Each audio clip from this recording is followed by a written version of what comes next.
فاتقوا اللہ واستطعتم، اور تم اللہ سے جہاں تک ہو سکے ڈرتے رہو۔ پچھلے جمعے کو میں نے نماز کس طرح ہمیں ادا کرنا چاہیے، اپنے رب کی عبادت کس طرح کرنا چاہیے، خشوع کے ساتھ نماز پڑھیں، یہ ساری باتیں آپ کے گوش گزار کی تھی۔ آج بھی میں چند باتیں آپ کو یہی بتانا چاہتا ہوں کہ انسان ہونے کے ناطے ہم سے گناہ ہوتے ہیں، غلطیاں ہوتی ہیں، گناہ سرزد ہوتے رہتے ہیں۔ انسانوں میں صرف انبیاء کرام ہی معصوم ہیں کہ ان سے کوئی گناہ نہیں ہو سکتا۔ اس کے علاوہ جو اللہ والے ہیں اور اولیاء کرام ہیں، اللہ رب العزت ان کو اپنے فضل سے محفوظ رکھتا ہے، معصوم انہیں بھی نہیں کہا جا سکتا۔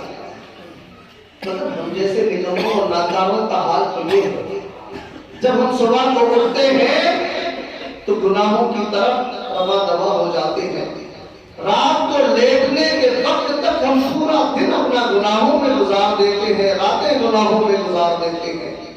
مگر انسان اگر اپنے نفس کا محاسبہ کرے، غور کرے کہ میں نے آج کیا اچھا کیا، کیا برا کیا، اور گناہ اگر ہو گیا ہے اور ان گناہوں سے توبہ کر لے تو اس سے بہتر کوئی نہیں ہوتا، کیونکہ اللہ کی بارگاہ میں توبہ کرنے والوں کی بڑی ہی قدر و منزلت ہوا کرتی ہے۔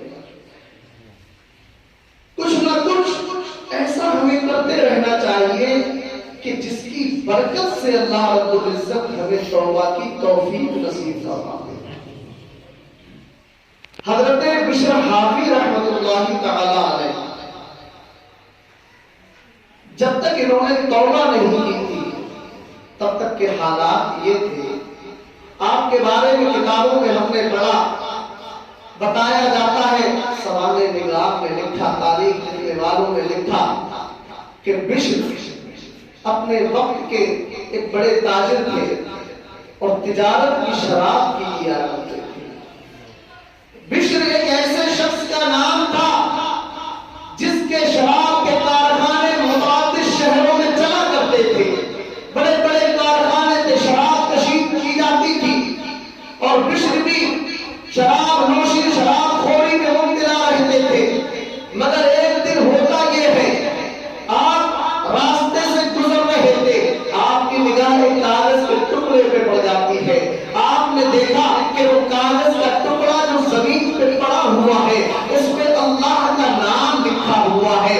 بس بشر کے دل کی کیفیت بدل گئی، آپ سوچنے لگے، اے بشر تو انسان ہے، جس رب نے پیدا کیا ہے اس رب کا نام زمین پہ پڑا ہوا ہے، تو انسان ہے، تو شان و شوکت کے ساتھ رہے، تیرے نوکر چاکر تیرے آگے پیچھے گھومتے نظر آتے ہیں، نہیں نہیں یہ نہیں ہو سکتا کہ اللہ کا مقدس نام قدموں میں پڑا رہے اور بشر شان و شوکت سے زندگی گزارتا رہے۔ اب بشر نے اس کاغذ کے ٹکڑے کو اٹھا لیا، اٹھانے کے بعد اپنے گھر پر لے کر کے آئے، اسے صاف کیا، صاف کرنے کے بعد اس پہ عطر لگایا، خوشبو سے معطر کر دیا، اور ایک بلند مقام پر اپنے گھر کے اندر رکھا، اور رکھنے کے بعد کہنے لگے، اے اللہ کے اسم جلالت، اے اللہ کے نام، تیرا وہ مقام نہیں تھا، میرا یہ مقام ہے۔